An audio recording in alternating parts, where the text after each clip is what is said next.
Bobby Boy. Seven trips on. Back at it. Tacklecast, episode 677. Sounds Four. right. Four. I was way off. Way off. Close. Hey, everybody, thanks for tuning in. Drew Sepperly here, Baitworks, joined with What's my name? I know you're going to say it. Brock. What's your deal? I'm No. camera shy now. I'm not camera Just did shy. one. I thought you were going to. Brock wasn't with us last week. He probably forgot his sense of podcasting abilities. It's understandable. But we got Jacob back. Yep, I'm here. I'm here again. Best hair on Drury Bass team. Yep, still there. Still there. So we got Brooke, Jacob. And Drew. Hey. There he is. So we're going to do something a little different today. I know we've kind of talked about what we carry as a tackle shop, and that's kind of the point, getting it out there, and we're still continuing to do that and what's new and exciting. We know we got some guys, and the feedback here locally has been pretty good. We're hearing a lot in the shop, and appreciate you guys for tuning in and watching and listening and give us those comments. But today, do something a little bit different, kind of getting out of the Ozarks a little bit, because these guys, I have to live vicariously through them. So they're getting ready to go on tour collegiately, fish around the country.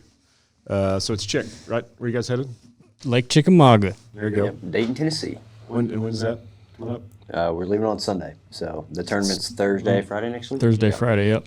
So we want to talk a little bit about some of the patterns we might think it's going to take to place well, win. With important factors come into play. So, if you guys want to talk pond to tear crappie fishing, I can do that.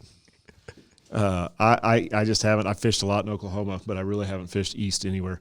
So it's kind of neat. These guys get and go and do it. And you're already in Florida a few weeks ago. Chick next week.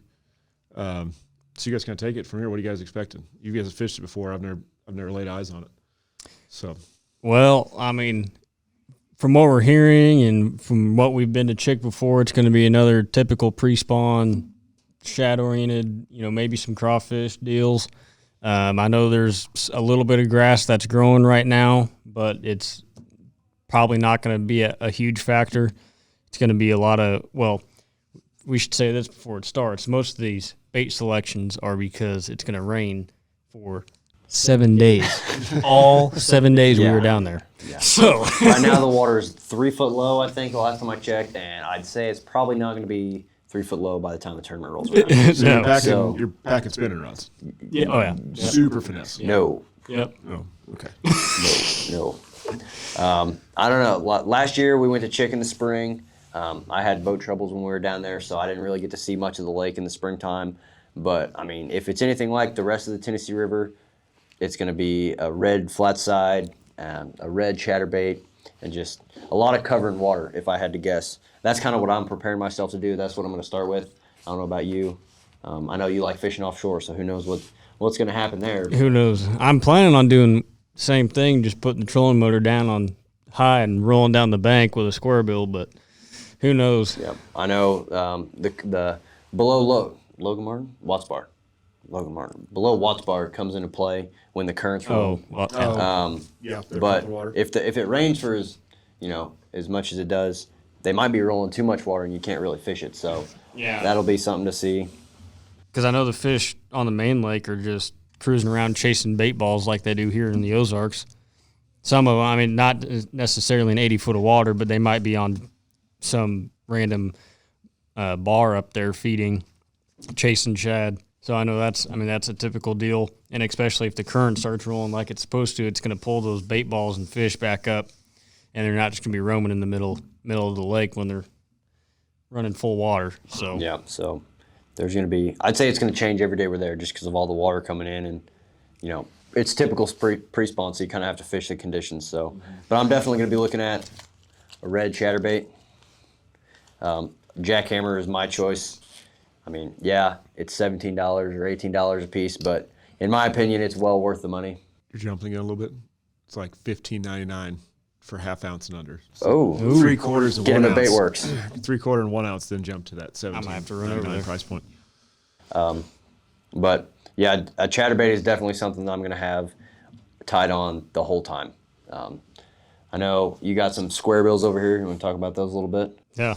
These aren't necessarily Chickamauga specific by no means. You can throw these literally all time of the year, from winter to summer to whatever, raining, sunshine, whatever it is.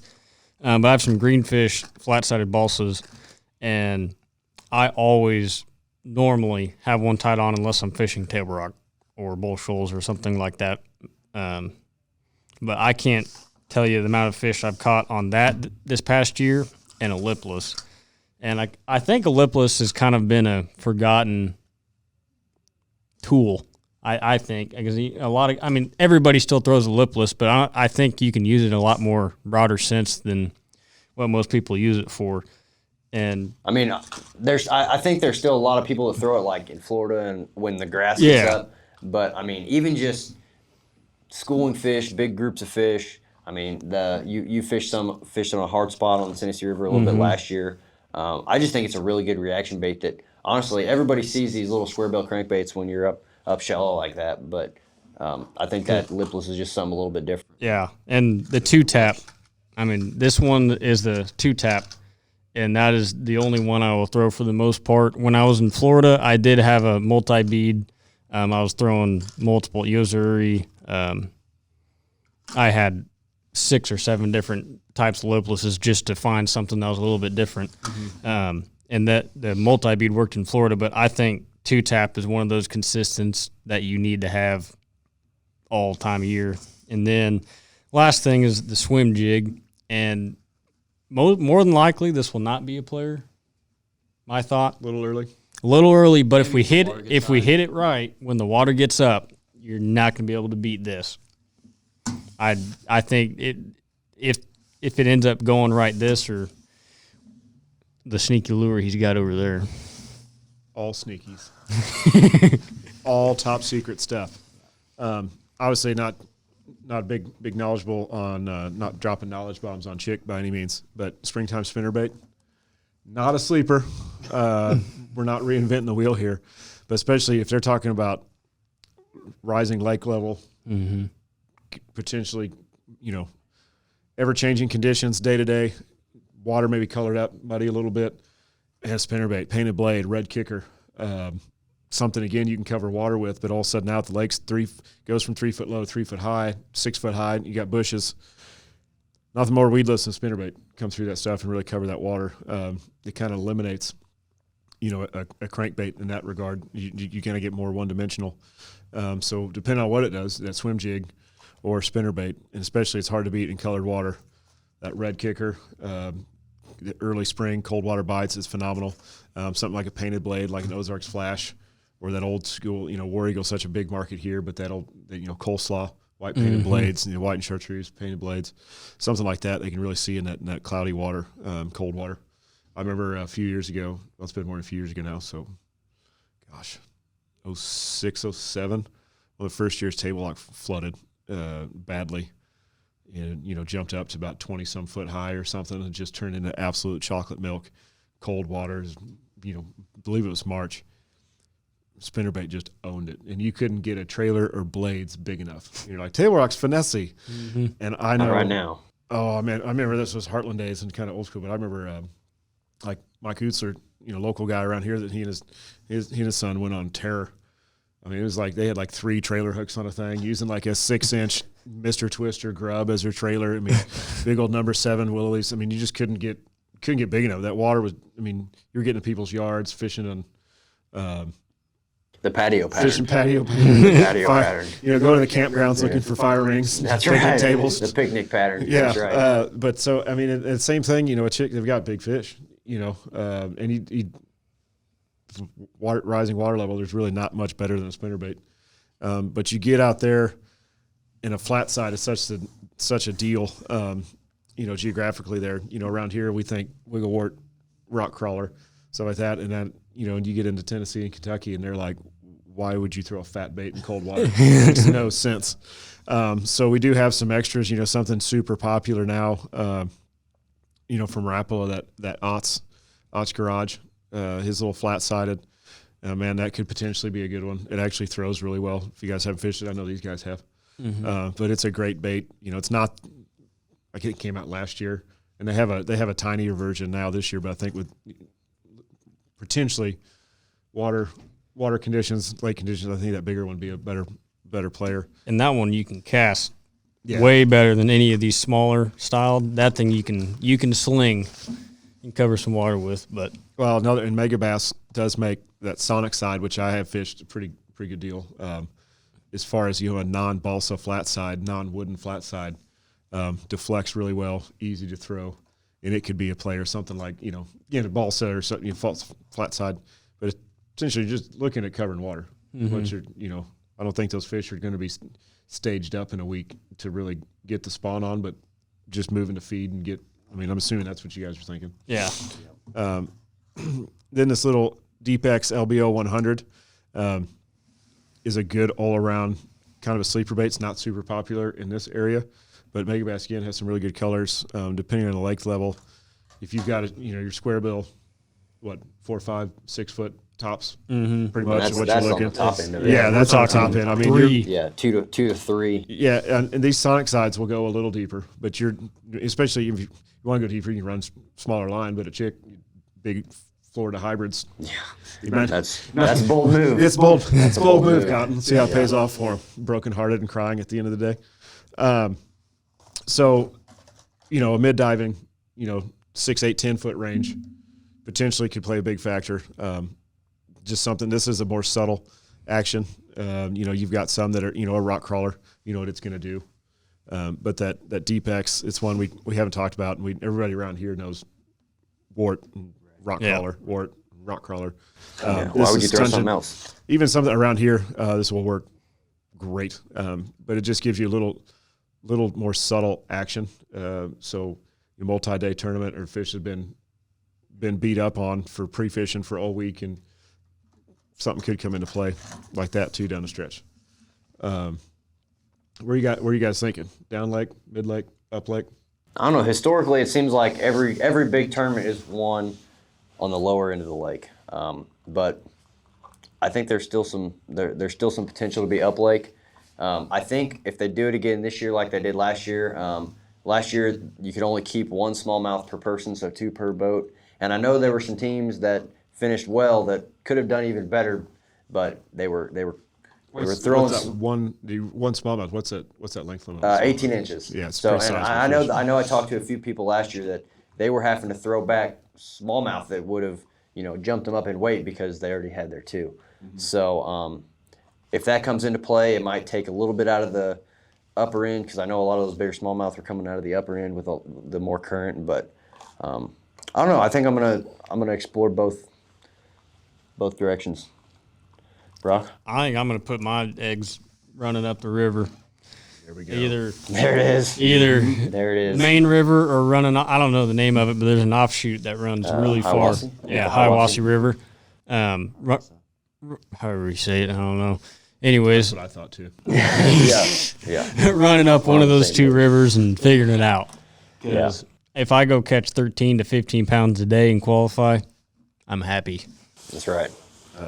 But And some of that stuff we're talking, we're kind of talking specifically about Chickamauga, because that's where you're headed, and super popular lake. It's in the news. It's been fishing really well last few years. It's got big fish, big stringers have been coming in. Elite Series last year. Yep. That was kind of a fun one with that lake level in their water stuff. That was an interesting tournament. So it just depends. But some of the stuff we're thinking, gosh, that's not here.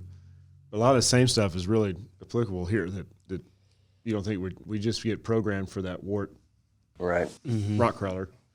But obviously spinnerbait's not a top secret bait around here, but some of the other but I don't think you get a lot of those flat-sided balsas like that. I know they come into play. I know some guys that use them and are really sneaky with them have got really big fish here between Bull Shoals and Table Rock. Yep. With their big. How often in the spring is Lake the Ozarks muddy? It's not high, but we get some good rains. Truman's dumping in. That red chatterbait, red spinnerbait, red crankbaits, red lipless, that red eye shad in a red. That's all good here. So it's not just, I know we're not kind of bringing it back, but some of you guys that are, locals are thinking, man, that's kind of foreign I wouldn't hesitate to try some of that stuff. Oh here. yeah. So Yeah. Just like a swim jig, just because there's no grass around doesn't mean you can't throw it. As in, I guarantee you could catch a fish on every single one of these lures in the next month, and you could potentially win a tournament on Truman, Palmy, Stockton, wherever. I don't know about the water temp at Stockton was 38 degrees last weekend. So give it a month. You might give it some time. Give it a month. We're like I expecting said. the water temp down there to be a little bit warmer than what we have here. But after Stockton last weekend, I know I can speak for myself and probably Brock. We're just ready to get away from Stockton for a little bit. what was that polar bear? 23 boats and 11 fish weighed in. Yeah, it was 20, bad. 28 boats. 28. It took 17 to win. Then it went to 11 pounds, 6 pounds, 4 pounds, and then 3 teams caught 1 fish, and everybody else blanked. Yep. I know when I pulled back into the ramp and I saw 10 trailers left in the parking lot, I was like, okay, so it wasn't just tough for us. Yeah, it was. If you have a day brutal. like that and you're really thinking about, man, what am I going to do tomorrow at work? Because you're like looking forward to it. And you're getting your head beat in on the lake. Yeah. It's a tough tournament. It's a tough one. I've been I've definitely been there. We did probably overstepped. Said we kind of touched on tackle stuff and stuff that's new to the shop. Jacob did snag something hot off the press And that talk we just about got in. talk about hot. It Look at that new color. yeah. The Megabass It'll hurt your eyes. Sunset Teaser. It is neon pink, and on the back, a lime green and chartreuse head, and a bright orange belly. And if that's not the ugliest and prettiest jerkbait I've ever seen, I don't know what is. We're just gonna take this out of take the it out. package for a second. I think so. We had it in the Pop Max, the Vision 110, and the 110 Junior, which is what Jacob has here. If I can get it. By the time this comes around, same thing like Chad. It's worth noting. They may not be available. Yep. Kind of a special run color limited edition for Megabass, but we talked about it when they came in. That pink color. So we had that Pop Max that's in the same thing, big Pop R type bait. Up north, smallmouth, around spawning time.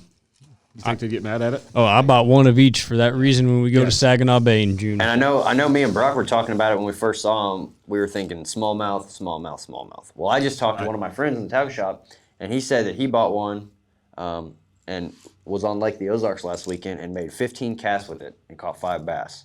So apparently it's going to work around here too. It's going to work. I had one fish in mind when I first saw that was walleye. That's right. That's right. I was thinking with my stomach a little bit. But that bait, like you said, lower end bull shoals, table rock, smallmouth are going to annihilate. I mean, how long have they been throwing the PM Twilight around here? Yeah. Best seller So, for I mean, years. Gives you something else. Well, and I know it's no secret. Mike Webb, local guide, fishing legend for years and years around here. One of his favorite color jerkbaits in the spring is pink. Yep. So there's something to it. I mean, it isn't just Not just a cool color they not painted. just cool color, but I know here before too long, I bet you at Bull Shoals you could get either K-Dock or Beaver Creek or something like that. Depending, we're getting a lot of rain here too. Yeah. We got a lot of rain And snow. and snowing right now. But that's something potentially bass and or walleye will eat that. Something will eat it. Something and probably rocks. I mean, is Megabass. that is probably the perfect size for a crappie. That's a good point. You get into that dock bite around Yeah. like the Ozarks suspended or Yeah, something crossbars. now. I mean, brush piles and Stockton Palmy. I wish I got onto a bite on Saturday afternoon at Palmy, crappie bite that I would have loved to have had a small jerkbait. Didn't happen. Sounded like you didn't really need one. No, I didn't need one. It would have been set up perfectly to have had one. Yeah, reeling them in every cast. But man, I wish I had a jerkbait. It's something different. Why not? Open water, just blind casting around, Yeah. catch some big old crappie. Is there anything else new that's coming in? We've got new stuff coming in every Every day. day. Written a lot of orders, some of which I don't even remember. So it's kind of like Christmas. FedEx or UPS rolls up. You're like, oh man, I forgot about that. So yeah, we always have some new stuff, new colors, new baits. Like I said, we've partnered with for Red Crest. Coming up at the end of March.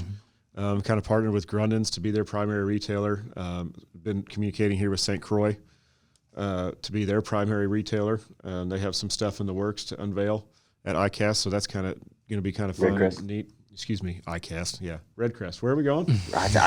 Where am I now? I don't even know. Probably just mentally thinking about Chickamauga catching big, giant pre-spawn fat belly, largemouth white snowing here, and I'll be at work. But you guys, I mean, I'll send you pictures. Yeah, I'm sure you will. We got you. I'm sure you will. But Redcrest, they're in Tulsa, 25th, 26th, 27th. So we kind of partner with them. We're going to have some deals from Halo rods. Going to have a lot of good stuff down there. But as far as new stuff coming in, we'll bring it. I'm glad Jacob was here to remind you of that top secret deal. We say it's top secret. It's just a special run color. Mega Bass does that. I get an order rider about every other week. So they do have some new colors that are just a limited release. Kind of when they're gone, they're gone. So by the time this comes around Monday, very well could be that we don't have any more of those. Yeah. We got to stop doing that. Well, it's worth noting because it's new. That's Because true. it is new. We'll continue to bring some new stuff. Maybe one of these times we'll do new stuff, and I'll be like, hey, this isn't first come, first serve. Yeah. So that greenfish, I mean, that little flat-sided square, I don't have that on the floor. We have just kind of a limited room. But if you guys are interested here locally, that's something that's new. We haven't carried the handmade. I think new companies started carrying greenfish. We carry their spinner baits and buzz baits as well, and that's something new for us. So give them, throw greenfish a little love as a new brand that we started carrying. There'll be others coming in and seasonally accurate stuff too. So, we can come up, we can talk about next week. We will do a little plug if you guys are interested. I know when Brock was gone, Jacob and I did that one last week. Kind of touched on our swim bait selection. We had a question. Because that's try to interact with you guys watching and listening and commenting as best we can. I think it was Andrew had a question about kind of the equipment. I don't want to butcher your last name. We'll just roll with Andrew. Yeah, Andrew, I can say. It was some more in-depth questions on the tools and equipment used for swim baits. So your rod, your reel selection, line, fluoro versus mono, some of that stuff. So next week, while these guys are fishing in Chickamauga and hopefully, catching 30 pounds a day, don't ruin my fantasy collegiate bass fishing. 10 pounds a day. I'll be happy. But Brendan Banks will be joining me next week, and we're going to go in depth on a lot of that equipment used in that swim bait game. Our resident swim bait expert. So if you guys have any questions or interested in that, that's going to be one you're going to want to tune into because that's going to be a good one. Yeah, you can actually believe what he says. Yeah. When it comes to swim baits, if I'm saying it, Brennan told me first. 100%. Or I made it up. Yeah. One of the two. No, I don't do that too much. like throwing these. Actually, the Sonic side that's a phenomenal bait. It came into play. I know a lot of guys were catching some fish on that $1 million qualifier, U.S. Open down there at Bull Shoals prior to that Table Rock deal. That was a big player. And again, conditions change. It happens. But you guys, anything else we want to touch on? I'm good. Good. Good here. What do you got? This is good. This is your world. We're just living in it. Now you're getting it. There we go. Now you're getting it. How's your mom doing? She called today? No, not today. I might call her later though. I would. I would. Yeah. Anyways, man, like always, Brock, Jacob, appreciate you guys. Yep, thank you. Kind of how we end it. Any questions, comments? Let us have it. Gives us content for more shows down the road. We'll get dialed in here, kind of season on the upswing, so we can get into some really juicy technique specific stuff as what we have available in store and carrying what you can find here at Baitworks. As always, everybody out there, thank you guys. We appreciate it. Yep.